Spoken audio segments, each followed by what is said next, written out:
Hi everyone, it's Kendall here, and what I have for you today is week number 22 of our Grandma's Kitchen Sew-Along, which is hosted by Pat Sloan over at her website, ilovetomakequilts.com.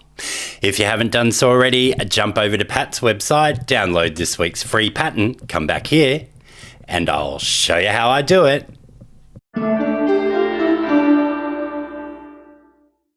Once again, we begin where we always begin, folks, and that is with all of our pieces cut out as per Pat's wonderful free pattern. You can see on the table in front of me here, I have all of those pieces. And this week's block is a quite simple one in that after we make a couple of half square triangles, all we're going to be doing is sewing squares and rectangles together. Really simply, we will begin with the half square triangles, and for that we need our dark fabric and our light fabric in the 3-inch squares. We're going to take the light fabric and on the wrong side of it, draw a diagonal line corner to corner. We'll match that back up with our other dark 3-inch square. We'll take that to our machine and we're going to stitch 1/4 inch on each side of that drawn line. Normally I do like to give those a press first before cutting them in half to ease any tension that may have been caused by sewing across the bias, or just to set the seams one step ahead. This week, however, as you can notice, my iron is not on. So I do skip that step, but after we've sliced it in half on that drawn line, we will then press everything to the darker of the two fabrics.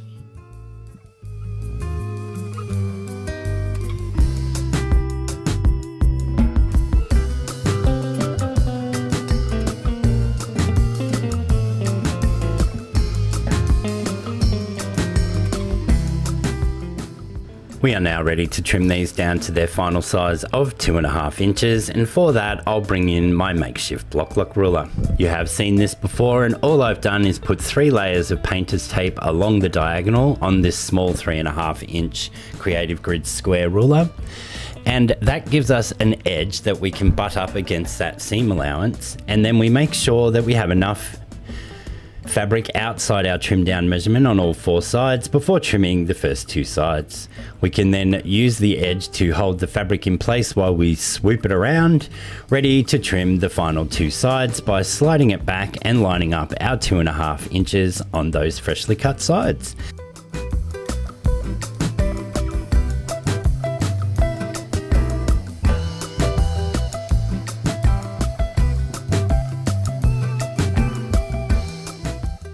Those are the only separate units that we really need to make for this block, so we are now able to pull in all of our other pieces that we prepared earlier and lay this block out ready for final piecing.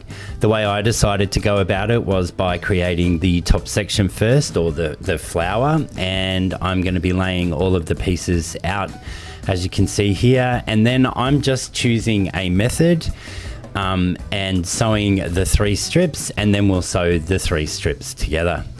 You can chain piece all this through the machine and you will see how I do that. The only thing to pay attention to is to make sure that your pieces are going back to their intended position before you continue with the piecing.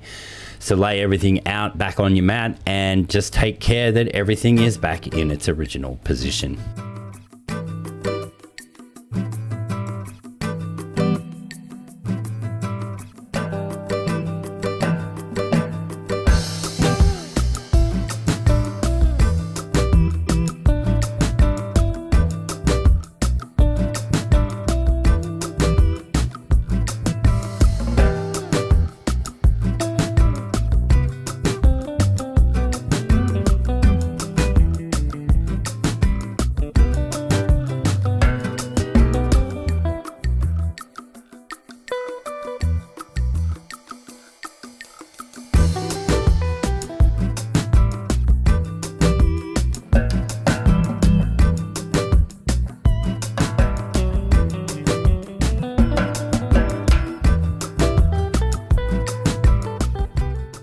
Now that we have these 3 rows pieced, we need to press them before doing our horizontal seams. And for the top and the bottom, where we've just got the 1 medium square in the middle, we're going to press in towards that medium square.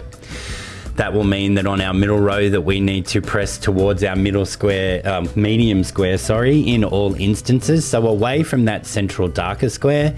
So in my instance, we're pressing towards the yellow fabric in all instances. This will allow us to nest that middle intersections when we come to do our 2 horizontal seams. And after sewing our 2 horizontal seams, we will just press to the top and the bottom because there's fewer pieces in those rows and it'll give you the path of least resistance.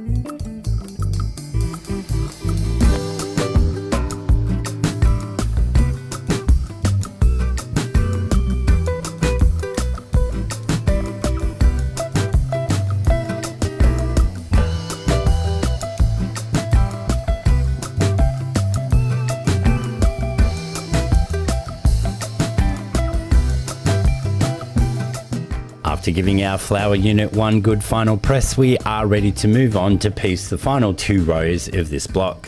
I'm going to start with the bottom row, which is where we will pull in our last remaining dark square, our 2.5 inch light squares, and the 2 half square triangles that we created at the beginning. Make sure that you get your angles correct on those half square triangles. They should point down towards the bottom like an arrow. And then we just simply need to sew all these together so we can make our pairs first, sew those pairs together and then sew in the final piece, and you'll see me do that. And pressing for this, we'll always press towards those solid squares of fabric. We don't need to worry about nesting any of these seams, so just press to the path of least resistance.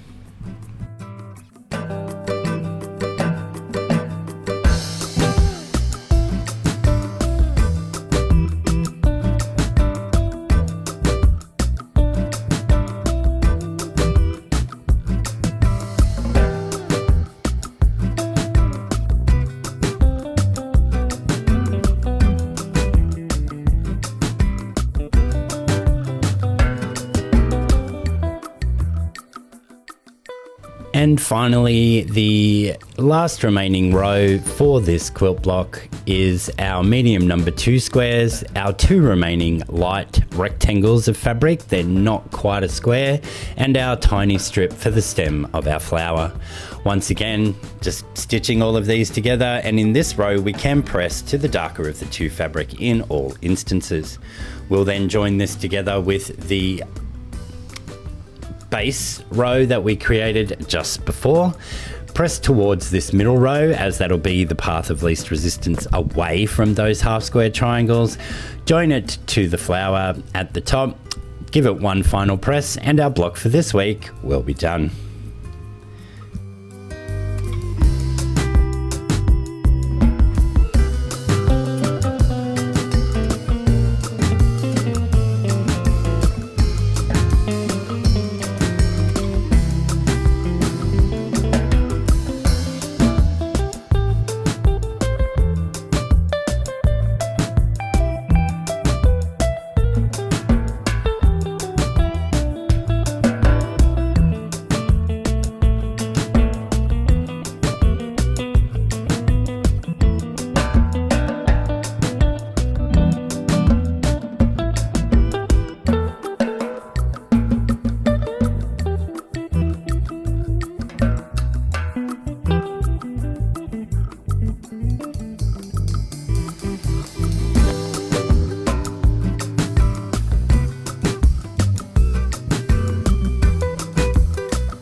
And as I said before, after one final press, our block for this week is done, and you will notice that this is another one of our 10-inch finished blocks, so don't be looking for it to measure 12.5 inches unfinished. Alrighty folks, a nice simple one this week, just a couple of half square triangles, and then we're sewing rectangles and squares together.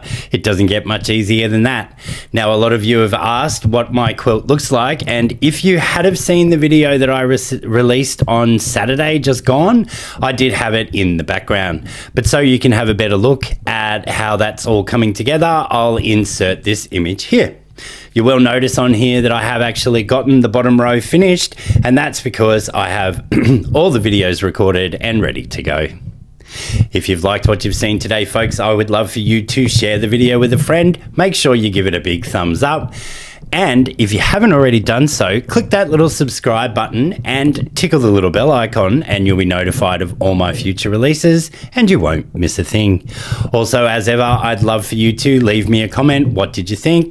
Even just to say hi. I've been Kendall. You've been fabulous. I'll see you all again real soon. Bye for now.